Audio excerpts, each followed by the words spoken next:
तो भाई लोग नमस्कार। अगर आप लोग देखोगे ना तो नेक्स्ट वीक जो है ब्रदर मंडे से लेके फ्राइडे तक इन टोटल 7 आईपीओ बंद होने वाले हैं। तो इस वीडियो में हम लोग इन 7 आईपीओ के प्रायोरिटी लिस्ट के बारे में बात करेंगे। लेकिन उनके प्रायोरिटी लिस्ट के बारे में बात करने के पहले मैं आप लोगों को एक तो खास बात बता दूं कि नेक्स्ट वीक जो भी 7 आईपीओ बंद होने वाले जिनका नाम मैं ऑब्वियसली आपको इसी वीडियो में बताऊंगा और इन सभी के ऊपर मैं डिटेल एनालिसिस वाला वीडियो आप लोग को ऑलरेडी दे चुका हूँ। इन सातों में से मेरे को लगता है कि कोई सा भी आईपीओ ऐसा नहीं है जो कि ड्रास्टिकली नीचे लिस्ट हो जाएगा। इन सभी आईपीओ में रिस्क रिवॉर्ड मेरे को फेवरेबल लगता है। अगर कोई भी आईपीओ नेगेटिव लिस्ट हुआ, मान लो कि मार्केट कंडीशन बहुत ज़्यादा खराब हो गया या फिर अचानक से किसी आईपीओ को लेकर सेंटीमेंट खराब हो गया, अगर भी कोई नेगेटिव लिस्ट हुआ ना, 5% से ज़्यादा का नेगेटिव लिस्टिंग किसी में भी होगा, इसका प्रोबेबिलिटी मेरे को नियर टू नो लगता है। तो जितने भी आईपीओ है सभी में रिस्क रिवॉर्ड फेवरेबल लगता है। अगर पॉजिटिव लिस्ट हुए तो मेरे को लगता है कि हर एक आईपीओ 5% से ज़्यादा लिस्टिंग देगा ही देगा।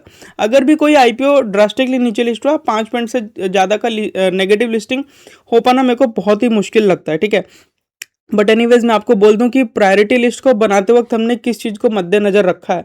तो सबसे पहले यार देखो, मैं चाहता तो इस प्रायोरिटी लिस्ट को अलॉटमेंट चांसेस के बेसिस पे बना सकता था, या फिर मैं चाहता तो इसको लेटेस्ट जीएमपी के बेसिस में बना सकता था कि भाई जिसका जीएमपी ऊपर है उसको टॉप में रख दूंगा, जिसका लिस्ट है उसको नीचे रख दूंगा। लेकिन मैंने इसमें क्वालिटी को प्रायोरिटाइज किया है। मैंने ऐसे आईपीओ को टॉप में रखा है जिनको कि देखते हुए, जिनका बिजनेस, जिनका फंडामेंटल्स देखते हुए मेरे को ऐसा लगता है कि भाई इनका नेगेटिव लिस्टिंग होने का चांसेस बहुत कम है, समझ रहे हो। और पॉसिबिलिटी है कि जो आईपीओ पॉजिटिव लिस्ट होंगे उनको मैंने टॉप में रखा है, और जिनको लेके मेरे को थोड़ा बहुत डाउट है उनको मैंने नीचे की तरफ रखा है। और ना मैं आपको दो प्रायोरिटी लिस्ट देने वाला हूँ। जो पहला प्रायोरिटी लिस्ट होगा उनमें मैं सिर्फ उन्हीं आईपीओ के बारे में डिस्कशन करूंगा जो कि 11 और 12 तारीख को बंद होने वाले हैं, क्योंकि 11 तारीख को 2 आईपीओ बंद होने वाला है, 12 तारीख को भी 2 आईपीओ बंद होने वाला है, समझ रहे हो। तो इन चारों आईपीओ का पैसा आप लोग एक दूसरे में यूज नहीं कर पाओगे। और 11 तारीख को कौन कौन सा आईपीओ बंद हो रहा है? लीप इंडिया और टेक्नोक्राफ्ट वेंचर्स। 12 तारीख को बंद हो रहा है धूत ट्रांसमिशन और मोल बायो डायग्नोस्टिक्स। तो इन चारों का पैसा जो आप लोग एक दूसरे में यूज नहीं कर पाओगे। और मैं आप लोगों को एक और बात बता दूं कि अगर आपको हर एक आईपीओ में अप्लाई करना है और आपके पास मिनिमम 90,000 रुपया है, तो मैं बोलूंगा आप हर किसी आईपीओ में अपना एप्लीकेशन डाल सकते हो, कोई प्रॉब्लम नहीं है। क्योंकि जैसा कि मैं बोला, हर एक आईपीओ में रिस्क रिवॉर्ड फेवरेबल लगता है। ऐसा कोई भी आईपीओ नहीं है जो कि मेरे को लगता है कि ड्रास्टिकली नीचे लिस्ट हो जाएगा। समझ पा रहे बात को? सो एनीवेज हम लोग आगे बढ़ते हैं। तो सबसे जो पहला प्रायोरिटी लिस्ट में आपको बोला उन आईपीओ के बारे में रहेगा जो कि 11 और 12 तारीख को बंद हो गए। ये उन लोग के लिए जिन लोग के पास फंड का थोड़ा तंगी रहता है, ठीक है। और उसके बाद मैं आपको एक तो ओवरऑल लिस्ट दूंगा जिसमें कि मैं आपको बोल दूंगा कि भाई टोटल रैंकिंग बता दूंगा, ठीक है, कि किसको टॉप में रखना है, किसको लास्ट में। ये उन लोग के लिए होगा जिन लोग के पास पूरा 90,000 रुपया है। तो फर्स्ट ऑफ ऑल हम लोग बात कर लेते हैं 11-12 वालों के लिए। तो यार देखो, 11 और 12 तारीख को जो आईपीओ बंद हो रहे हैं ना, उनका नाम मैं आपको ऑलरेडी बता दिया हूँ। 11 को बंद हो रहा है लीप इंडिया और टेक्नोक्राफ्ट वेंचर्स। 12 को बंद हो रहा है धूत ट्रांसमिशन और मोल बायो डायग्नोस्टिक्स। इन चारों में से मैं जिस आईपीओ को नंबर 1 रखूंगा कि भाई इसमें तो अप्लाई करना ही करना है, वो है धूत ट्रांसमिशन, ठीक है। नंबर 2 मोल बायो डायग्नोस्टिक्स।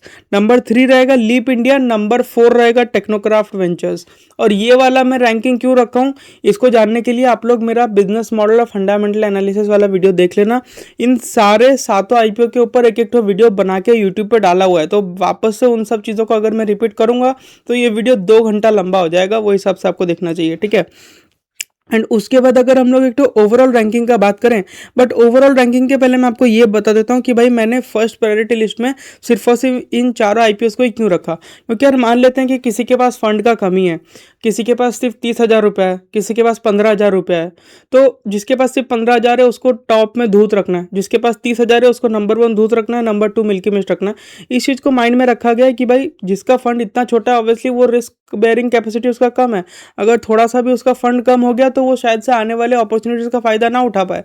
तो इसलिए उसको अपनी सेफ्टी का ध्यान रखना है। वो हिसाब से इन चारों को मैं सबसे पहले बोल दिया। और अगर किसी के पास फंड्स कम है, ऑब्वियसली मान लेते हैं कि किसी के पास 45,000 है, तो वो इन तीनों आईपीओ में अपना एप्लीकेशन डालेगा, समझ रहे हो। नंबर 1 में किस में डालेगा? धूत ट्रांसमिशन। नंबर 2 डालेगा मोल बायो। नंबर 3 डालेगा लीप इंडिया। और उसके बाद जो नीचे 2-3 आईपीओ है जो कि 13 तारीख को बंद हो रहा है और फिर 2 आईपीओ 14 तारीख को बंद हो रहे हैं, उनको हमने फर्स्ट प्रायोरिटी लिस्ट में इसलिए इंक्लूड नहीं किया क्योंकि भाई अगर किसी के पास 45,000 हम लोग मान लेते हैं तो हर आईपीओ में उसको अलॉटमेंट थोड़ा ना मिलेगा, किसी एक में मिलेगा। अब मान लेते हैं कि यार 11 तारीख वाले आईपीओ में उसको अलॉटमेंट नहीं मिला, तो वो क्या करेगा, 11 तारीख वाला पैसा अनब्लॉक हो जाएगा 12 तारीख को, तो 13 अगस्त को बंद होने वाला आईपीओ में ऑटोमेटिकली उस पैसे को यूज कर लेगा मिल्की मिस्ट में, समझ रहे हो।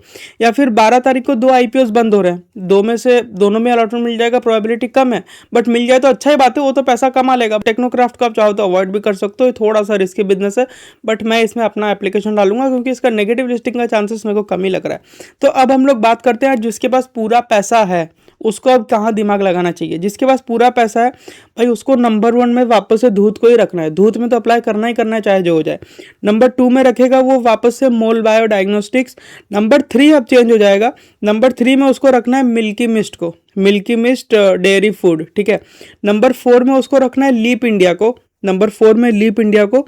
नंबर 5 में उसको रखना है शिप रॉकेट को। नंबर 6 में रखना है कहाँ गया, हाँ नंबर 6 में रखना है टेक्नोक्राफ्ट वेंचर्स। ये कंपनी मेरे को ठीक नहीं लगता है, मैं वापस से बोल रहा हूँ, लेकिन स्टिल मैं इसमें अपना एप्लीकेशन डालूंगा। नंबर 7 में रखना है बिहारी लाल इंजीनियरिंग को, ठीक है। तो आई होप आप लोग को मेरा प्रायोरिटी लिस्ट मिल गया होगा। जो 11 और 12 को बंद होने वाले हैं उसको ध्यान से आप लोग सुन लेना अगर फंड्स का कमी है तो, और अगर फंड का कमी नहीं है तो आपके लिए सेकंड प्रायोरिटी लिस्ट है।